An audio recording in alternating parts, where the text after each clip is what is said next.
Hi, my sweet friends, and welcome to Crochet Every Day with Judy. We are continuing reading from Under the Lilacs, and we're starting with Chapter 9, A Happy Tea. Exactly 5 minutes before 6, the party arrived in great state, for Bab and Betty wore their best frocks and hair ribbons. Ben had a new blue shirt and his shoes on as full dress, and Sancho's curls were nicely brushed, his frills as white as if just done up. No one was visible to receive them, but the low table stood in the middle of the walk with 4 chairs and a footstool around it. A pretty set of green and white china caused the girls to cast admiring looks upon the little cups and plates, while Ben eyed the feast longingly, and Sancho, with difficulty, restrained himself from repeating his former naughtiness. No wonder the dogs sniffed and the children smiled, for there was a noble display of little tarts and cakes, little biscuits and sandwiches, a pretty milk pitcher shaped like a white calla rising out of its green leaves, and a jolly little tea kettle singing away over the spirit lamp as cozily as you please. "Isn't it perfectly lovely?" whispered Betty, who had never seen anything like it before. "I just wish Sally could see us now," answered Bab, who had not yet forgiven her enemy. "Wonder where the boy is," added Ben, feeling as good as anyone, but rather doubtful of how others might regard him. Here a rumbling sound caused the guests to look toward the garden, and in a moment Miss Celia appeared, pushing a wheeled chair in which sat her brother. A gay afghan covered the long legs, a broad-brimmed hat half hid the big eyes, and a discontented expression made the thin face as unattractive as the fretful voice which said complainingly, "If they make a noise, I'll go in. Don't see what you ask them for." "To amuse you, dear. I know they will if you will only try to like them," whispered the sister, smiling and nodding over the chair back as she came on, adding aloud, "Such a punctual party. I am all ready, however, and we will sit down at once. This is my brother Thornton, and we are all going to be very good friends by and by. Here's the droll dog, Thorny. Isn't he nice and curly?" Now Ben had heard what the other boy said and made up his mind that he shouldn't like him, and Thorny had decided beforehand that he wouldn't play with a tramp even if he could cut capers. So both looked decidedly cool and indifferent when Miss Celia introduced them. But Sancho had better manners and no foolish pride. He, therefore, set them a good example by approaching the chair with his tail waving like a flag of truce, and politely presented his ruffled paw for a hearty shake. Thorny could not resist that appeal, and patted the white head with a friendly look into the affectionate eyes of the dog, saying to his sister as he did so, "What a wise old fellow he is! It seems as if he could almost speak, doesn't it?" "He can. Say, how do you do, Sanch?" commanded Ben, relenting at once, for he saw admiration in Thorny's face. "Wow, wow, wow," remarked Sancho in a mild and conversational tone, sitting up and touching one paw to his head as if he saluted by taking off his hat. Thorny laughed in spite of himself, and Miss Celia, seeing that the ice was broken, wheeled him to his place at the foot of the table. Then, seating the little girls on one side, Ben and the dog on the other, took the head herself and told her guests to begin. Bab and Betty were soon chattering away to their pleasant hostess as freely as if they had known her for months.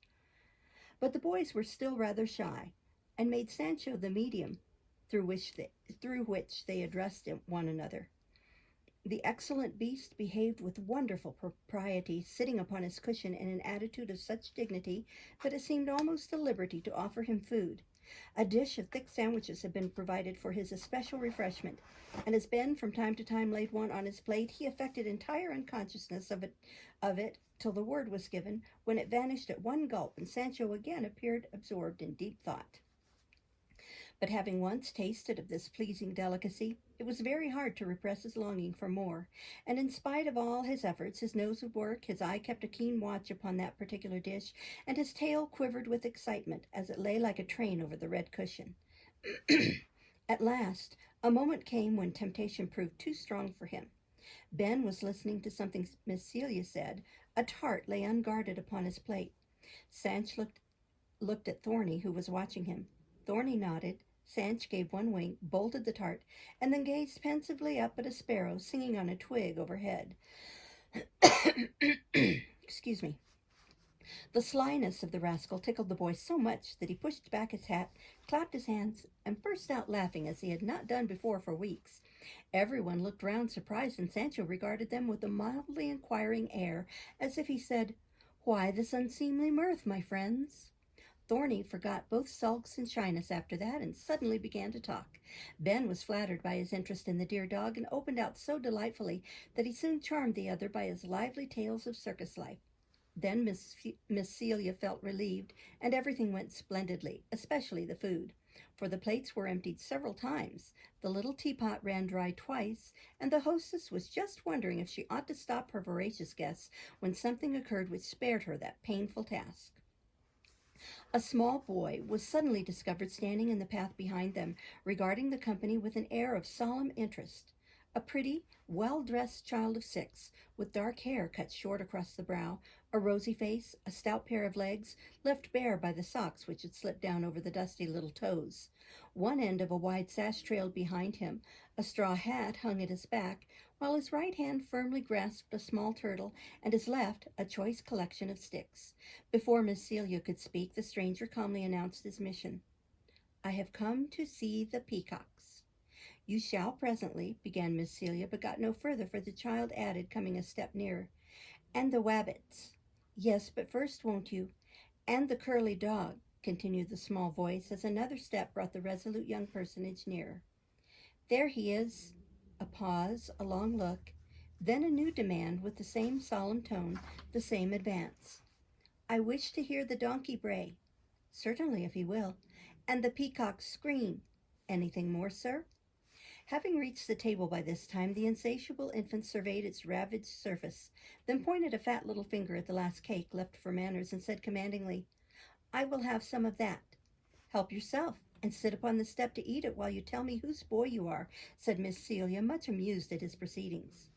Deliberately putting down his sticks, the child took the cake and, composing himself upon the step, answered with his rosy mouth full, "I am Papa's boy. He makes a paper. I help him a great deal." "What is his name?" "Mr. Barlow. We live in Springfield," volunteered the new guest, unbending a trifle, thanks to the charms of the cake. "Have you a mamma, dear?" "She takes naps. I go to walk then." "Without leave, I suspect." "Have you no brothers or sisters to go with you?" asked Miss Celia, wondering where the little runaway belonged. "I have 2 brothers, Thomas Merton Barlow and Henry Sanford Barlow. I am Alfred Tennyson Barlow." "We don't have any girls in our house, only Bridget." "Don't you go to school?" "The boys do. I don't learn any Greeks and Latins yet. I dig and read to Mamma and make poetries for her." "Couldn't you make some for me? I'm very fond of poetry," proposed Miss Celia, seeing that this prattle amused the children. "I guess I couldn't make any now. I made some coming along. I will say it to you." And crossing his short legs, the inspired babe half said, half sung the following poem. "Sweet are the flowers of life, swept o'er my happy days at home. Sweet are the flowers of life when I was a little child. Sweet are the flowers of life that I spent with my father at home. Sweet are the flowers of life when children played about the house. Sweet are the flowers of life when the lamps are lighted at night. Sweet are the flowers of life when the flowers of summer bloomed. Sweet are the flowers of life dead with the snows of winter. Sweet are the flowers of life when the days of spring come on."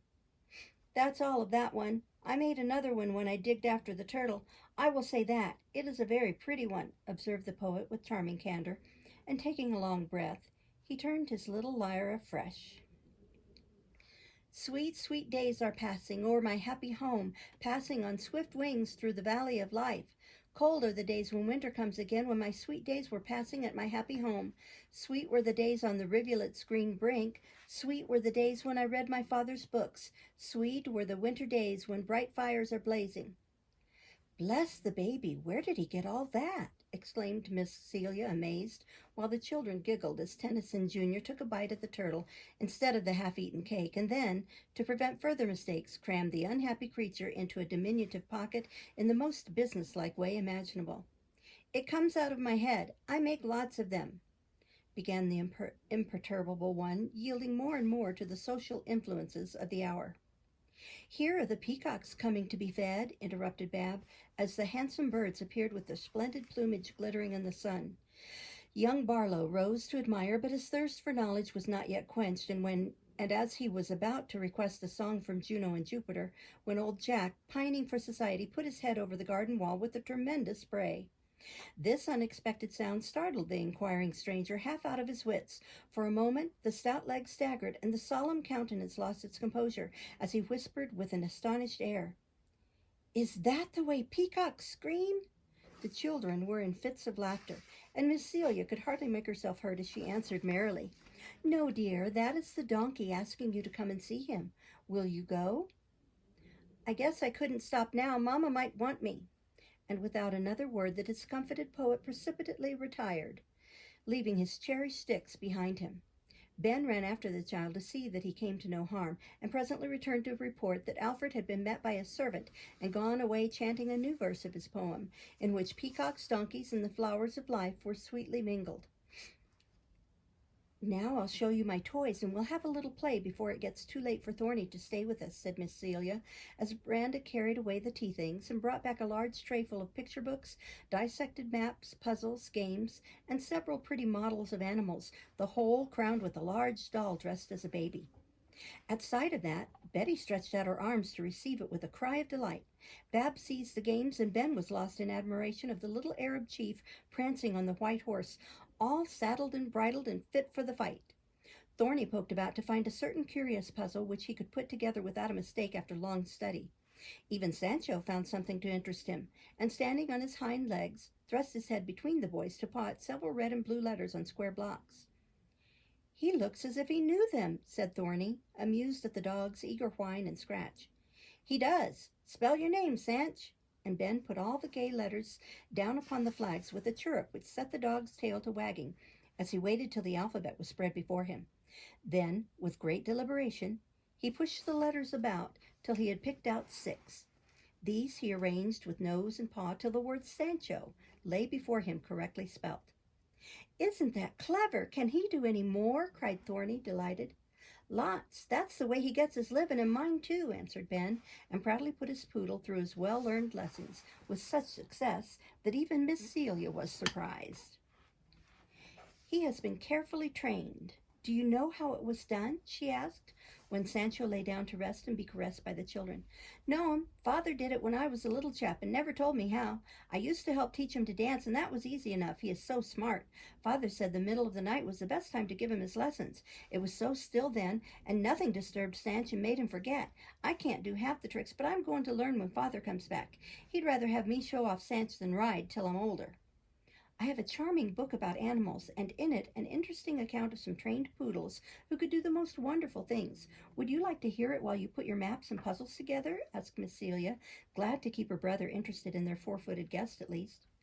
Yes'm, yes'm," answered the children, and fetching the book, she read the pretty account, shortening and simplifying it here and there to suit her hearers. "I invited the 2 dogs to dine and spend the evening, and they came with their master, who was a Frenchman. He had been a teacher in a deaf and dumb school, and thought he would try the same plan with dogs. He had also been a conjurer, and now was supported by Blanche and her daughter Lida. These dogs behaved at dinner just like other dogs. But when I gave Blanche a bit of cheese and asked if she knew the word for it, her master said she could spell it. So a table was arranged with the lamp on it, and round the table were laid the letters of the alphabet painted on cards. Blanche sat in the middle, waiting till her master told her to spell cheese, which she at once did in French, fromage. Then she translated a word for us very cleverly. Someone wrote PFERD, the German for horse, on a slate. Blanche looked at it and pretended to read it, putting by the slate with her paw when she had done. "Now give us the French for that word," said the man, and she instantly brought cheval. "Now, as you are at an Englishman's house, give it to us in English," and she brought me horse. Then we spelt some words wrong, and she corrected them with wonderful accuracy. But she did not seem to like it, and whined and growled and looked so worried that she was allowed to go and rest and eat cakes in a corner. Then Lida took her place at the table and did sums on the slate with a set of figures, also mental arithmetic, which was very pretty. "Now, Lida," said her master, "I want to see if you understand division. Suppose you had 10 bits of sugar and you met 10 Prussian dogs. How many lumps would you, a French dog, give to each of the Prussians?" Lida very decidedly replied to this with a cipher. "But suppose you divided your sugar with me. How many lumps would you give me? Lida took up the figure 5 and politely presented it to her master. Wasn't she smart? Sanch can't do that, exclaimed Ben, forced to own that the French doggie beat his cherished pet. He is not too old to learn. Shall I go on? Asked Miss Celia, seeing that the boys liked it, though Betty was absorbed with the doll and Bab deep in a puzzle. Oh, yes. What else did they do? They played a game of dominoes together, sitting in chairs opposite each other, and touched the dominoes that were wanted. But the man placed them and kept telling how the game went. Lida was beaten and hid under the sofa, evidently feeling very badly about it. Blanche was then surrounded with playing cards, while her master held another pack and told us to choose a card. Then he asked her what one had been chosen, and she always took up the right one in her teeth. I was asked to go into another room, put a light on the floor with cards around it, and leave the doors nearly shut. Then the man begged someone to whisper in the dog's ear what card she was to bring, and she went at once and fetched it, thus showing that she understood their names. Lida did many tricks with the numbers, so curious that no dog could possibly understand them. Yet what the secret sign was I could not discover, but suppose it must have been in the tones of the master's voice, for he certainly made none with either head or hands. It took an hour a day for 18 months to educate a dog enough to appear in public, and, as you say, Ben, the night was the best time to give the lessons. Soon after this visit, the master died, and these wonderful dogs were sold because their mistress did not know how to exhibit them. Wouldn't I have liked to see 'em and find out how they were taught? Sanch, you'll have to study up lively, for I'm not going to have you beaten by French dogs, said Ben, shaking his finger so sternly that Sancho groveled at his feet and put both paws over his eyes in the most abject manner. Is there a picture of those smart little poodles? Asked Ben, eyeing the book, which Miss Celia left open before her. Not of them, but of other interesting creatures. Also anecdotes about horses, which will please you, I know. And she turned the pages for him, neither guessing how much good Mr. Hamerton's charming chapters on animals were to do the boy when he needed comfort for a sorrow which was very near. Chapter 10. A Heavy Trouble. Thank you, ma'am. That's a tip-top book, especially the pictures, but I can't bear to see these poor fellows.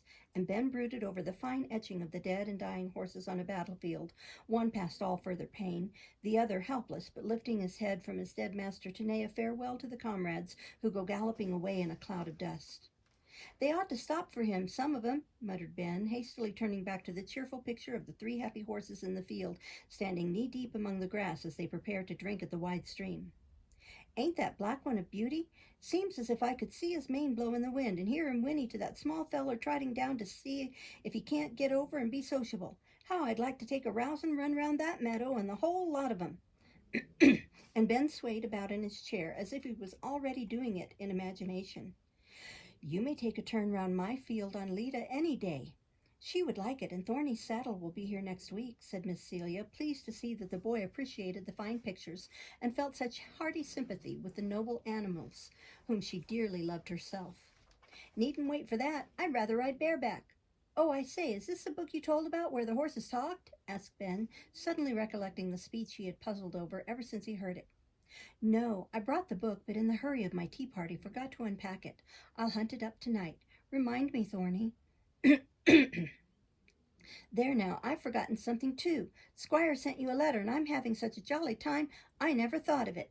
Ben rummaged out the note with remorseful haste, protesting that he was in no hurry for Mr. Gulliver, and very glad to save him for another day. Excuse me. Leaving the young folks busy with their games, Miss Celia sat in the porch to read her letters, for there were 2, and as she read, her face grew so sober, then so sad, that if anyone had been looking, he would have wondered what bad news had chased away the sunshine so suddenly.